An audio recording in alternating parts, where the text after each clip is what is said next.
Before there was a Final Fantasy or a Megami Tensei, there was Dragon Quest. The first game, which will turn 40 years old next year, was a simple affair. You're a hero, the Dragon Lord wants to take over the world, and all you have to do is find out how to reach his castle and defeat him. The very next year, Dragon Quest II introduced a slightly more complex narrative and the addition of multiple party members who served different roles in combat.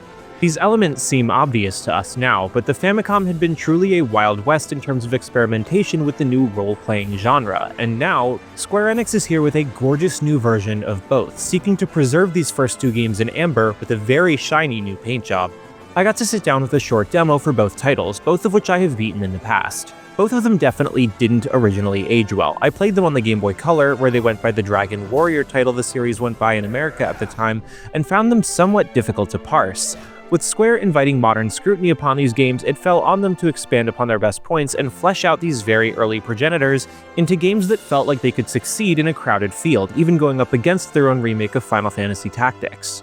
I'm happy to report that both titles seem to be headed in the right direction.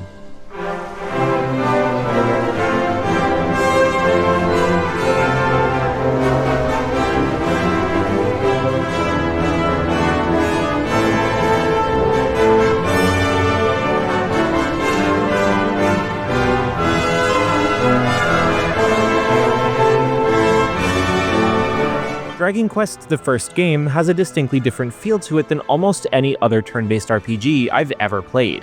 Going through the whole game with one character raises the stakes dramatically, as it means mistakes are punished more greatly and pattern learning is much more emphasized. This was exemplified in the section of the game I got to go hands-on with, traveling across the world map to fight the burglar Robin Hood and retrieve the Thieves' Key. Prior to the boss fight, I experienced probably the most important addition to both games, that being a world map with an objective marker. The NES era was famous for games requiring guidance if you weren't willing to brute force your way through the story, and being able to just pull up an in-game map that tells the player exactly where to go next to continue the story dramatically improves their playability by removing the most frustrating aspect. Fast travel has also been added to both titles, making it easy to zip around the map without having to trek all the way through as you originally had to, since the teleportation function in the original game just returned you to the starting town upon use. The fight itself was a challenge as I relearned Robin Hood's attack pattern, only getting it down after a few rounds of trying to take down his lackeys. While his powerful strikes were predictable, the cronies would attack every turn regardless and so had to be taken out first so I wouldn't lose more than half my health in the blink of an eye. Learning it felt satisfying in that old school sensibility where my victory was the result of carefully paying attention rather than blindly mashing the attack and fireball buttons. The second game, to me, was in need of the most work. It was extremely grind-heavy at the time, frequently inflating its playtime by spiking enemy power levels and forcing the player to spend an hour wandering the field to level up a few times or gather money, or throwing them into aggravatingly maze-like war of attrition dungeons that would almost certainly exhaust you before you reached their ending.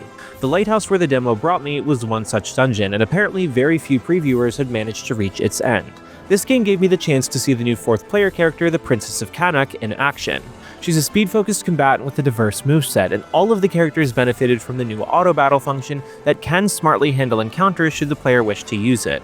But I didn't get much of a sense of her expanded personality and action during this taste of the game. You can tell that both titles had extra story beats, a much-needed upgrade since players nowadays are less likely to be invested in progress for its own sake rather than a real narrative hook, but I'm eager to see what this ultimately means for their play experience in the full release. Sadly, I couldn't remember the Lighthouse dungeon quite well enough to reach the end before my time was up, but it also wasn't nearly as teeth-grinding as I recall it being the first time. The degree of embellishment has the potential to make Dragon Quest II just as grand as the rest of the games in the series, even if it's shorter by comparison, and I'm hopeful that Square put the amount of love into this title that requires to meet that expectation. While Dragon Quest III looms large above both these games and the rest of the series, I'm excited by the care I've seen displayed so far in my hour with Dragon Quest I and II. These games would have been easy to leave behind, but going back and updating them as well makes me hopeful that we'll see similar re-releases of the other pixelated adventures in this incredible series, as the classic gameplay that began in these two games remains intact many decades later for good reason. Dragon Quest I and II HD-2D Remake releases on October 30th for PlayStation 4 and 5, Xbox Series consoles, Nintendo Switch and Switch 2, and PC via Steam. Thanks for watching, and thanks to our supporters on Patreon for making our coverage possible. Go to patreon.com/noisypixel if you'd like to join them and receive our monthly digital magazine in addition to our eternal thanks. Noisy Pixel is an independent operation working hard to bring you news, reviews, previews, and more. Leave a comment below to start a conversation, come talk nerdy with us in our community Discord, and subscribe to keep up with all of our future content.